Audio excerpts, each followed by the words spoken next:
Boa tarde a todos. Bem-vindos à Casa do Caminho. Que o Senhor abençoe nessa nossa tarde. Eu vou pedir a todos que cerrem os seus olhos para que a gente possa ir se concentrando um pouquinho e relaxando. Sintam a sua respiração e sintam como se luzes caíssem sobre todos nós, abrindo nossas mentes, abrindo os nossos corações para recebermos a lição dessa tarde. Senhor, obrigada por nos permitir nos reunirmos em Teu nome, para o estudo, para o aprendizado, para o melhoramento de nossa condição humana. Que possamos absorver tudo o que será dito a nós nesta tarde e que possamos, então, exteriorizar isso em nosso melhoramento, no auxílio ao nosso irmão. Muito obrigada pela oportunidade que o Senhor nos dá hoje e todos os dias, de crescermos e evoluirmos. Seja feita sempre a vossa vontade em todos nós. Que assim seja, graças a Deus. E agora a gente vai receber a Leda, que vai fazer uma palestra sempre maravilhosa. Você segura para mim, querida, por favor.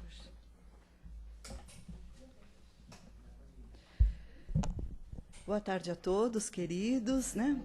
Bem-vindos àqueles que estão chegando à nossa, a gente diz assim, a nossa família Casa do Caminho pela primeira vez. Sejam todos muito bem-vindos, né?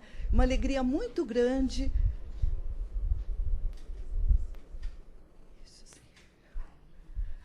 Obrigada. Uma alegria muito grande, né, estarmos reunidos todos, né, para estudarmos uma página do Evangelho de Jesus. Hoje quem nos traz o tema da tarde é o espírito Joana de Ângeles. Esse espírito poeta, esse espírito que nos induz assim ao otimismo, à esperança no futuro, à alegria, mostrando as coisas como elas são. E Joana fala de temas atuais e temas que todos nós passamos, né? Apesar do título um pouco pesado, nós vamos destrinchando esse tema para ver que não é nada disso. Ela nos traz, do livro Episódios Diários, adversidades e insucessos. E a Joana começa assim: todos nos encontramos sujeitos ao que se convencionou chamar de adversidades. Será? Temos adversidades na nossa vida ou não? Todos os momentos da vida, várias adversidades. Elas variam ao infinito seus graus, né? Começa desde o mais simples, né? Com esses aborrecimentos, contragostos que a gente tem, que são adversos. Nós planejamos uma coisa, acontece de outra. Hoje nós acordamos pela manhã, puxa, mas está frio. Gostaria tanto que tivesse um pouquinho mais quente, né? Já chegou o inverno. E o sol, o trânsito que eu pego, eu gostaria de não pegar, de ter um caminho livre. E assim vai. O almoço, que eu não gostei muito da comida. Então, elas vão variando esses contratempos, esses aborrecimentos, em vários níveis. Mas ela diz que, de repente, na nossa jornada, uma tragédia marcante pela dor produz, por exemplo, um impacto muito grande na nossa emoção, na nossa conduta. Por exemplo, a perda de uma pessoa querida. É uma diversidade muito grande, né? Nós nos sentimos, muitas vezes, modifica até a nossa vida com uma perda dessa.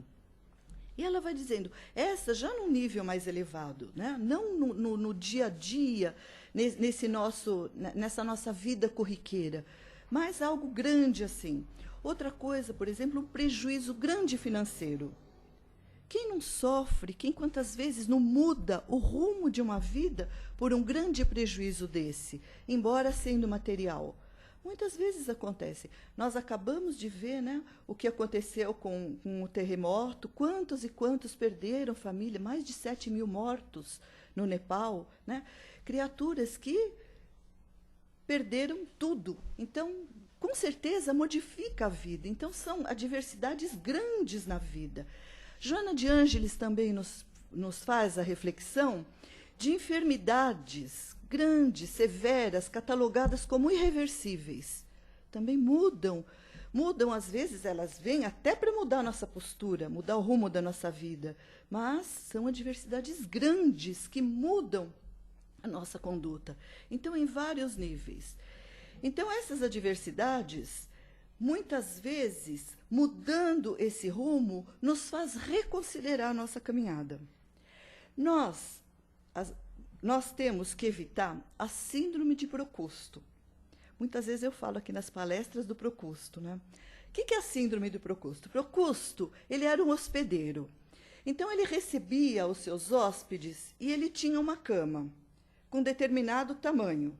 Então, ele colocava os seus hóspedes nessa cama. Se eles fossem menores que o tamanho da cama, ele puxava suas pernas, os seus membros, para que esticassem e coubessem na cama direitinho. Agora, pior, se fossem maiores, um pouquinho mais altos, né, os altinhos aí iam perder lá. Ele cerrava os seus pés para que coubesse na cama. Então, a gente brinca e diz assim, quando eu quero porque eu quero, do meu jeito e não mudo, a gente diz que é a síndrome do Procusto, tem que ser na medida da minha cama. Então, eu planejei a minha vida na medida da minha cama. Então, ela não pode nem ser menor e também nem ser maior, porque eu não dou conta dela. E não é assim a nossa vida. A nossa vida é dinâmica. Ela é mutável, ela é variável. Nós vamos construindo a nossa vida no nosso dia a dia. Então, se algo acontece, eu sou obrigada a ter um desvio de rota na minha vida. Como nós falamos, essas grandes adversidades que a Joana fala, uma doença, um problema financeiro, enfim, o que acontece na minha vida, eu não posso parar de viver. Eu não posso cerrar os meus problemas pela metade. E nem esticar aquela minha esperança, meu otimismo para que aconteça. Se alguém partiu, já não tem mais como rever. Se é uma doença que está levando um ente querido, que é irreversível, eu preciso encarar de frente. Então, eu tenho que refazer esse meu caminho. Eu tenho um plano na vida. Normalmente, eu faço com otimismo, mas eu preciso ter um plano B. Igualmente com otimismo, mudando a rota, desviando um pouco daquele meu caminho, mas sempre com otimismo, nunca com essa síndrome de Procusto. E Joana diz o seguinte, que o sentido da nossa vida, que da maioria, acho que de todos, qual que é o nosso sentido da vida? A busca da felicidade, a Joana de Ângeles fala. Eu já falei para vocês que ela é poeta. Então, ela fala poesia. Então, ela diz que a nossa busca é encontrar a felicidade. Ela diz que nós temos essa busca, essa jornada, como um desafio existencial, procurando a felicidade. Mas, nessa busca, Joana nos adverte, nós temos que ter um amadurecimento psicológico, uma visão correta e otimista da nossa existência essencial. Porque se eu vou buscar felicidade aqui agora, entre o berço e a morte, a felicidade tem um significado. Agora, se eu dou um significado cósmico à minha existência, se eu já começo com esse amadurecimento espiritual, ter a consciência que eu vim de algum lugar, estou aqui e caminho para algum lugar, então essa minha visão cósmica muda. A própria visão de felicidade vai mudando. Porque eu não vou fincar essa minha busca nos bens materiais, por exemplo. Quando a gente vai buscar, essa passagem é maravilhosa no Evangelho de Jesus, quando os seus discípulos, né, os apóstolos, olham para aquele templo de Jerusalém, maravilhoso, a construção majestosa da época, aquela construção que todos se reverenciavam diante dela, muitos iam até o templo, não mais para orar, mas para admirar a beleza, a suntuosidade, e eles dizem, mestre, que templo, que construções. E Jesus diz, em verdade vos digo, que não ficará pedra sobre pedra. É o material. Então, já na lição do Evangelho de Jesus, a gente vai ver a busca do material pelo material, porque estamos encarnados, nós não podemos esquecer, mas do material pelo material, ela não faz sentido, porque tudo que é material vai ficar aqui. Outros vão buscar a felicidade na saúde. Só que nós, quando nós aqui chegamos, nós temos um compromisso, como nós dissemos, lá do passado. Então, às vezes, esses fatos, essas intercorrências no que nós consideramos o ideal, né, que seria a saúde, seria o nosso sucesso, a saúde, ela não acontece. Por quê? Porque são aqueles freios que nós mesmos combinamos lá no nosso planejamento da nossa reencarnação, combinamos para que nós pudéssemos estar refletindo, que nos segurássemos, de nos comprometermos mais ainda diante da lei de Deus. Então, a saúde completa, hoje, ela é definida pela Organização Mundial da Saúde, que é médica, ela é definida como bem-estar físico, social, emocional e aderida atualmente, né, mais recentemente, espiritual. Então, eu preciso estar, não só bem-estar físico, eu posso estar bem fisicamente. Quantos pacientes psicológicos, psiquiátricos estão bem fisicamente? Não tem nada no coração, não tem problema ortopédico, não tem nada. Mas e o emocional? Como é que fica? Então, é esse bem-estar geral que é a saúde. Então, por isso que nós temos que cuidar de nós como um todo, né? Desse homem integral. Integral, essa integração com Deus, no cosmos, o homem cósmico, não só aqui, porque nós também sabemos que não somos só daqui da Terra. Nós podemos, alguns irão para outros planos, uns melhores, outros nem tanto. Imagine esse universo em expansão, com bilhões de galáxias. Para onde? Será que só tem vida na Terra? Então, essa é a saúde, com otimismo. Ela fala que a gente tem que ter maturidade e otimismo, confiança no futuro, para poder estar encarando essa nossa busca da felicidade. Às vezes, então, também buscamos erradamente nas relações afetivas. Achamos que a felicidade é ter alguém que nos ame do lado. Não importa a condição que seja esse que está do nosso lado, um parentesco filial, um companheiro. Mas nós pensamos que vamos fincar a felicidade afetivamente no outro, o que não acontece. Essa busca é nossa, é uma coisa íntima, não é uma projeção, até projeção social.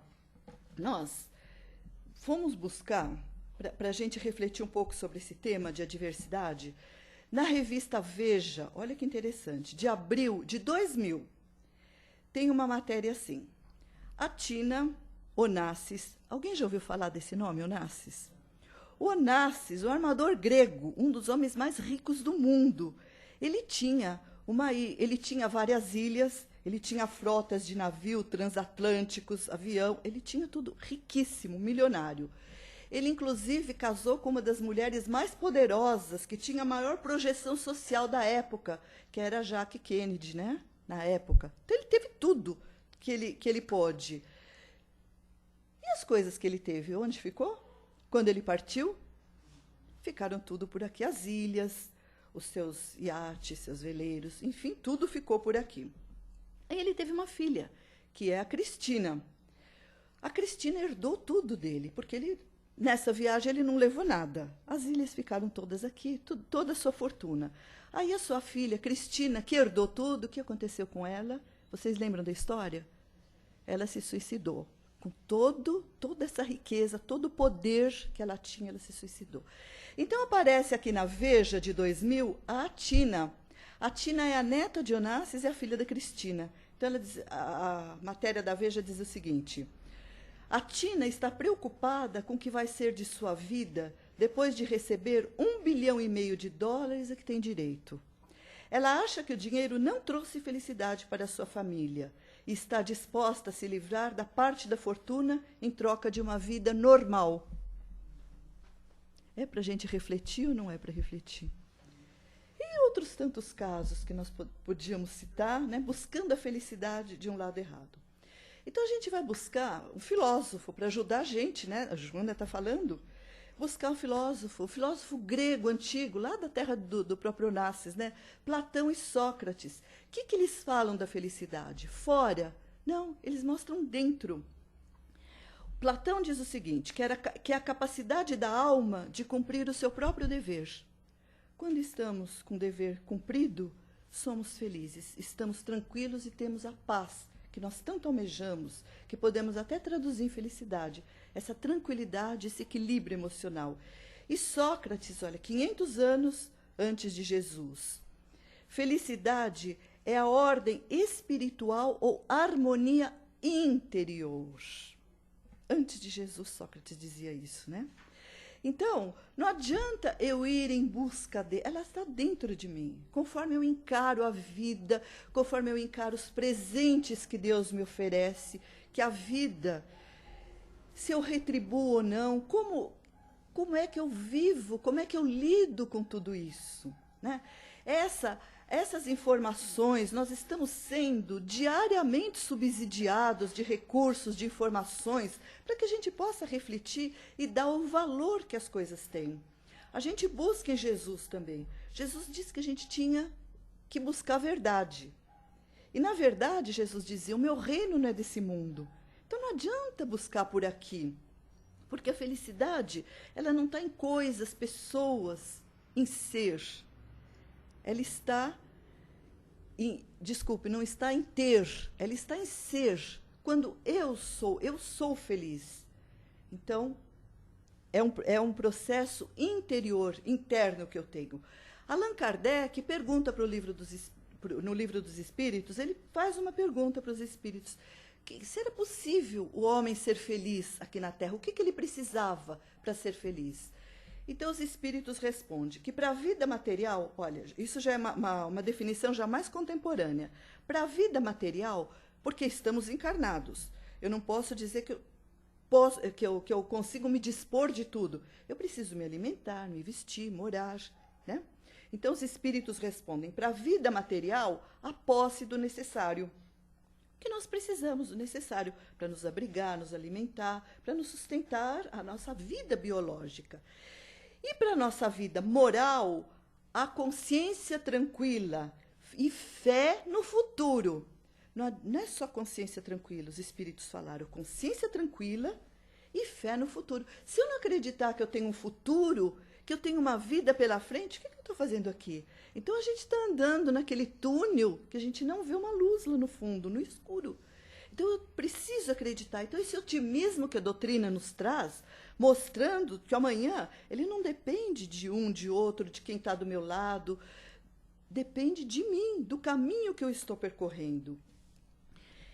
E a Joana ainda diz, se fosse encarada a vida sob o ponto de vista espiritual, o homem compreenderia a razão dos insucessos por que passa e não se entregaria a desastres mais graves.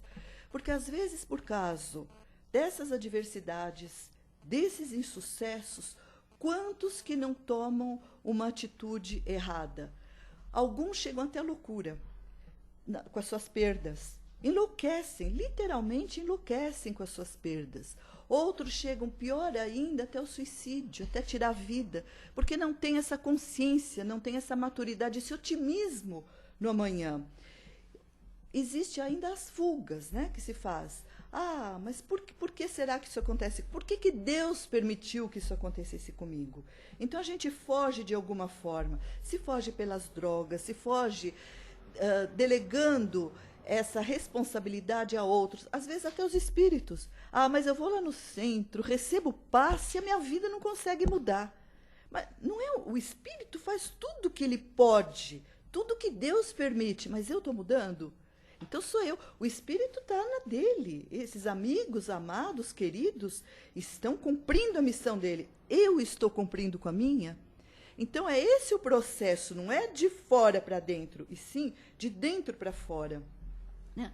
Então a existência física, ela não transcorre, Joana de Ângeles diz, como uma nau sem rumo, de espécie alguma, num mar revolto. Nossa vida não é um mar revolto. Não somos uma nau sem rumo. Quando nós reencarnamos, Deus destina para cada um de nós um anjo de guarda. Todo mundo sabe disso, porque a gente desde pequenininho aprende a rezar, pedir proteção para o anjo da guarda. Então, que é um espírito, normalmente não, sempre superior a nós. Espírito que, como o nome diz, nos guarda, nos ajuda, nos atende, mas ele não pode intervir na nossa vontade. Ele ajuda quando nós permitimos, quando nós buscamos essa ajuda. Olha o Evangelho de Jesus, buscai e te darei, buscai. Então a gente busca esse nosso anjo de guarda, que o Pai confia a nossa guarda. Então nós temos que buscar. E os atos anteriores, o Joana diz, e a conduta atual são o nosso mapa reencarnatório, aquilo que nós fizemos lá atrás e a nossa conduta atual. Por quê? Porque aquilo que eu fiz lá atrás reflete no presente. Eu tenho que passar por um processo severo, mas eu tenho uma conduta boa. Talvez aquele processo tão severo que eu tivesse que passar, ele é amenizado, porque eu não necessito mais disso. Então, é esse o mapa, é esse o dinamismo da vida. A gente pensa, muitas vezes, erroneamente, que um projeto reencarnatório é algo fechado, é um pacote fechado. Imagine se fosse assim. Lá com o Ministério da Educação, não. Você vai chegar, vai acontecer isso, isso, mais aquilo. Então, para que nós viríamos aqui? Seremos que os robôs programados, né? Ou aquele, como é que chama? Marionetes, né? Que se... lá no plano espiritual, nos mexendo com as cordas. Não, nós temos o livre-arbítrio. Então, depende de nós essa jornada. E não estamos sozinhos.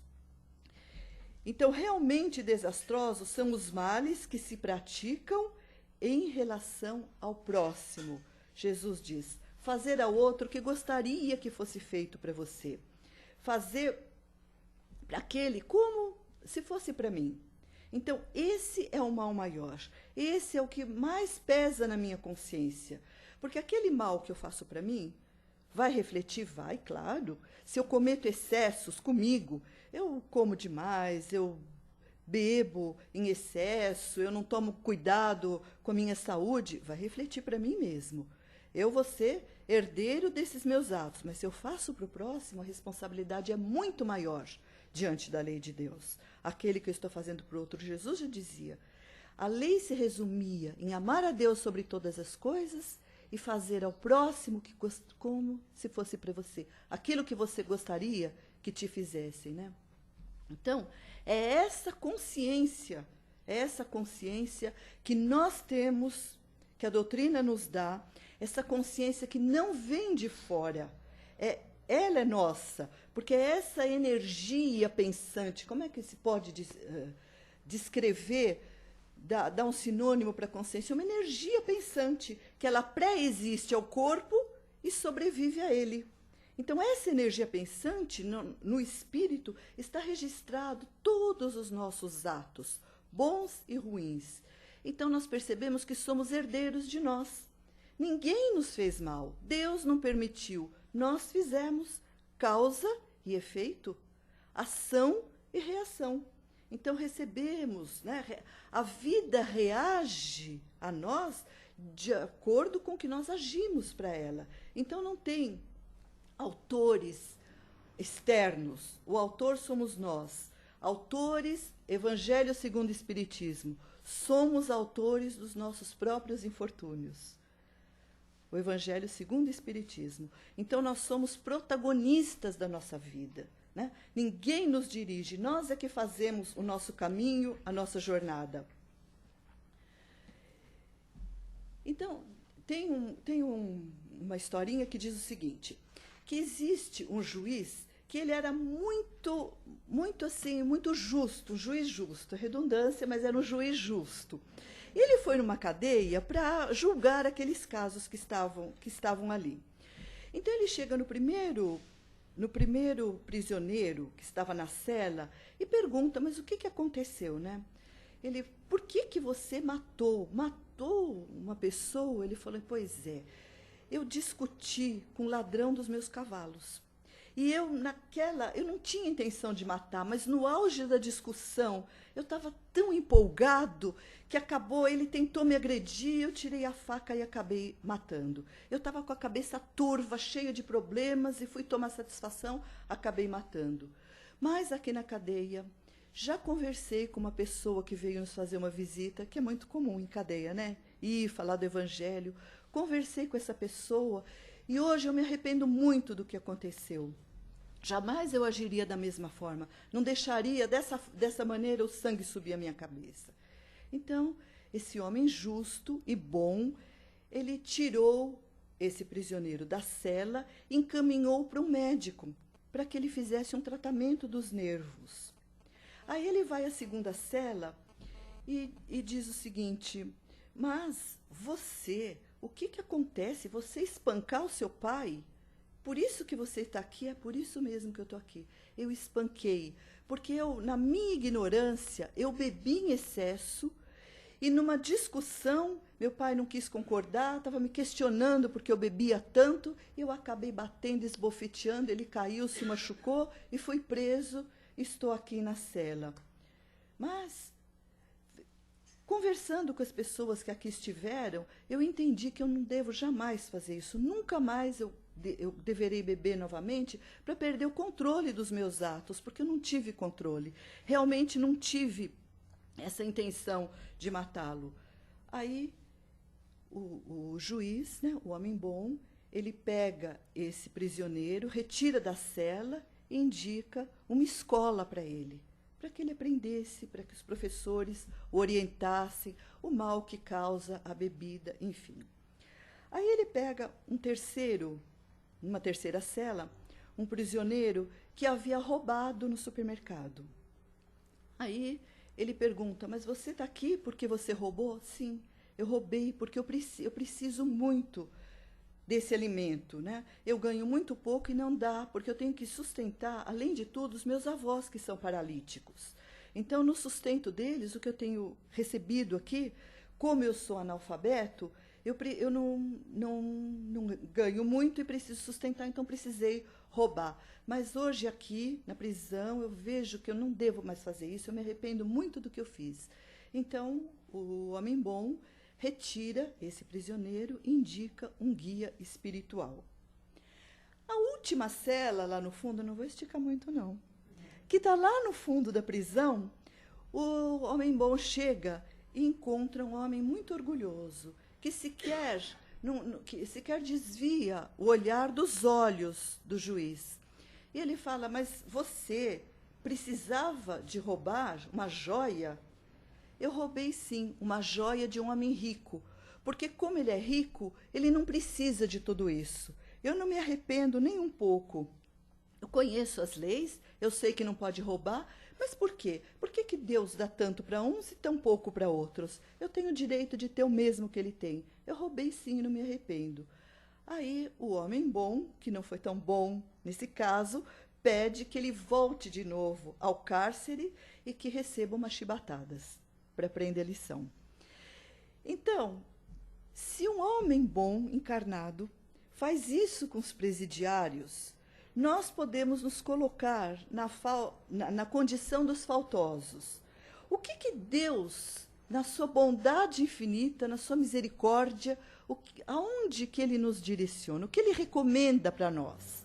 Um médico, um professor, um guia espiritual? Ou será que nós ainda estamos naquela fase de precisar ir para a prisão e receber chibatada? Então, cada um é livre para o arrependimento, cada um é livre na sua maneira de agir, e Deus, como Pai misericordioso, Ele conhece as nossas intenções. Muitas vezes não é o ato em si, é a intenção, aquilo que nós fazemos, uma grande parte na nossa ignorância, ignorando as leis de Deus. Agora, conhecendo, vem a responsabilidade, que aumenta muito. Então, Deus nos dá médicos, nos dá professores, nos dá guias espirituais. Ele não quer que nós recebamos chibatadas, não quer nos prender. Ele quer que nós sejamos livres para agir de uma forma assim, tranquila, com consciência, andar com as nossas próprias pernas, fazer por merecer, né? Como dizem os bons espíritos, fazer por merecer. E nós buscamos também, na tarde de hoje, para esse tema de adversidade e insucesso, buscamos um texto de Emmanuel.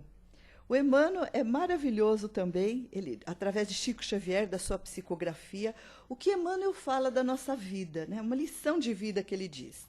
Então, ele diz o seguinte: antes do regresso na experiência no plano físico, que é a nossa vinda aqui, a nossa encarnação, a nossa alma, em prece, roga ao Senhor a concessão da luta para o trabalho do nosso próprio reajustamento. Solicitamos a reaproximação de antigos desafetos. Imploramos o retorno ao círculo de obstáculos que nos presenciou a derrota em romagens anteriores mal vividas. Suplicamos a presença de verdugos que cultivamos em encarnações passadas, para podermos nos ressarcir. E com a intercessão de variados amigos, guias espirituais, obtemos a bênção da volta. É aquele nosso planejamento. Em tais circunstâncias, o esquema de ação, nosso plano reencarnatório, vai sendo traçado. Somos herdeiros do nosso próprio pretérito e, nessa condição, arquitetamos nossos próprios destinos. Geramos causas de dor ou alegria, saúde ou enfermidade em vários momentos da nossa vida. Então, o mapa da nossa volta, da nossa regeneração, volta conosco ao mundo, conforme as responsabilidades por nós mesmos assumidas. Contudo, o modo pelo qual nós vamos nos desvencilhar dos efeitos de nossas próprias obras lá de trás facilita ou dificulta a nossa marcha redentora, de acordo com o nosso procedimento, né?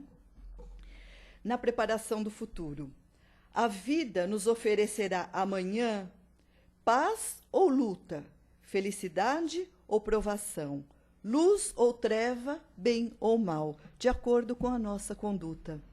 Então, essas nossas adversidades, né? Emmanuel diz isso, essas nossas adversidades, esses percalços, às vezes, quando nós consideramos aqui, restritamente, né, dificuldades, né, nós precisamos ampliar, imaginar que são desafios, como diz Joana de Ângeles, desafios que o Pai coloca nas nossas mãos e que nós temos a condição de vencê-los. Temos, aí está o otimismo da doutrina, otimismo do espírito Joana de Ângeles. Temos a condição de vencê-los, porque nesse nosso plano reencarnatório, os espíritos amigos estão conosco. Aquilo que eles percebem que nós não teríamos condição de conquistar, de realizar, eles mesmos já nos tolhem do nosso caminho, já diminuem a nossa carga. Então, a nossa carga, a nossa cruz vem de acordo com o nosso ombro, né? E essa é a bênção do Pai, esse é o otimismo que a doutrina nos coloca. Somos capazes. O Pai é esse juiz bom, é esse homem bom.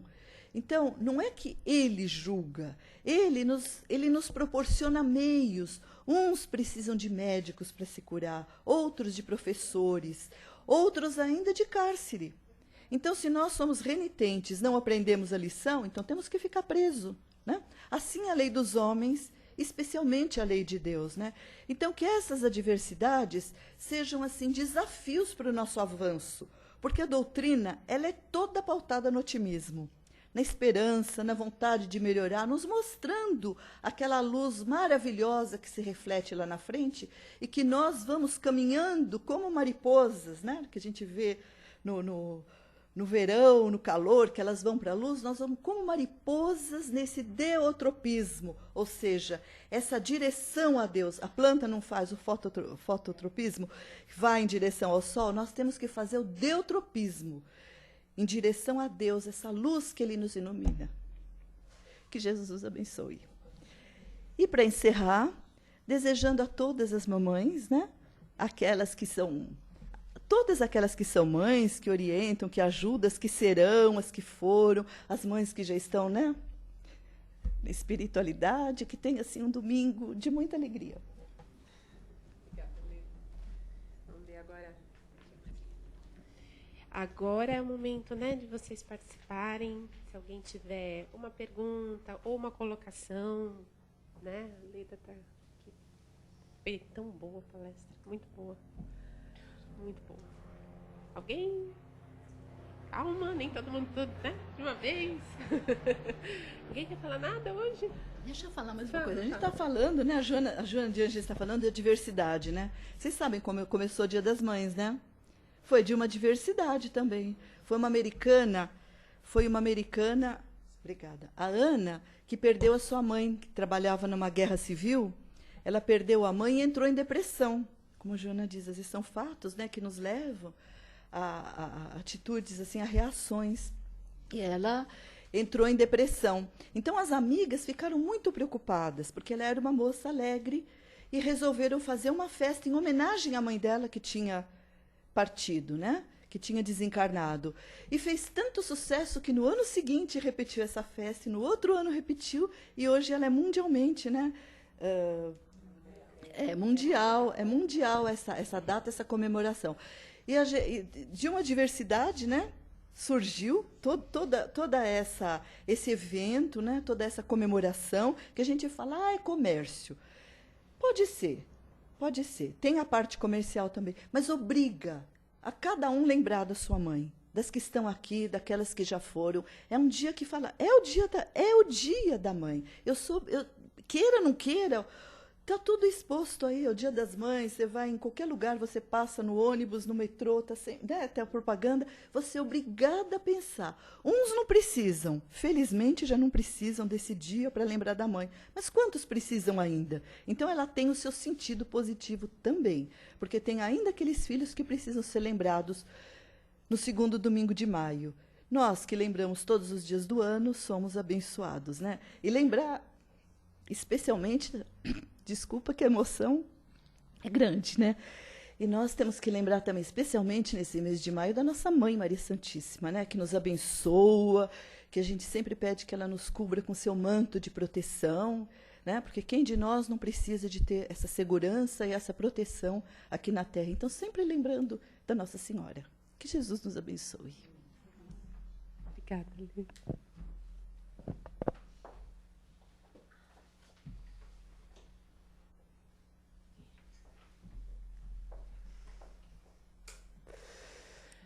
Bom, nós que fomos tão abençoados nessa tarde, né, que recebemos uma mensagem tão linda, agora que a gente possa fazer um pouquinho da nossa doação, do nosso amor, do nosso carinho, que possamos elevar o nosso pensamento ao nosso Pai e ao nosso querido Mestre, que sempre nos acompanha e olha por nós, que possamos abrir o nosso coração e estender todo o nosso amor e todo o nosso carinho a todos os nossos irmãos que passam, como ouvimos na tarde de hoje, por alguma adversidade, seja ela de natureza física, seja ela de natureza moral ou espiritual, sejam aqueles irmãos que se encontrem em regiões de conflito, em regiões em que ainda não chegaram condições de vida básica, mínimas, que possamos envolver a todos com muito amor, mas também que possamos envolver aqueles irmãos que, abastados materialmente, precisam de um carinho espiritual para compreender a potencialidade que têm em mãos, de levar um conforto a todos aqueles que o cercam, ao irmão com quem cruza na rua, que possamos estender esse nosso amor envolvendo a todo o nosso planeta, a todos os seus habitantes, do mineral ao humano, que todos possam ser colhidos com esse nosso carinho. E que possamos deixar a nossa vibração especial dessa tarde de hoje, como disse a Lê, das nossas mães. Sejam elas nossas mães biológicas ou não, sejam elas nossas mães avós que viraram mães, tias que viraram mães, as mães que estão encarnadas e as mães que já partiram.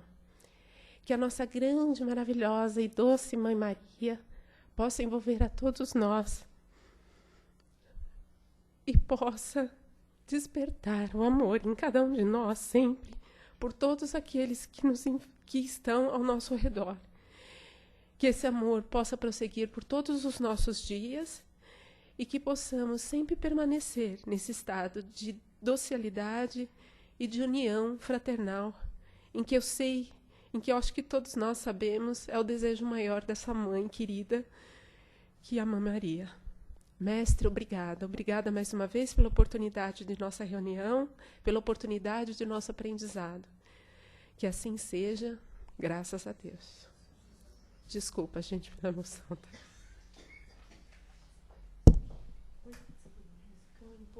Eu liguei, mas não...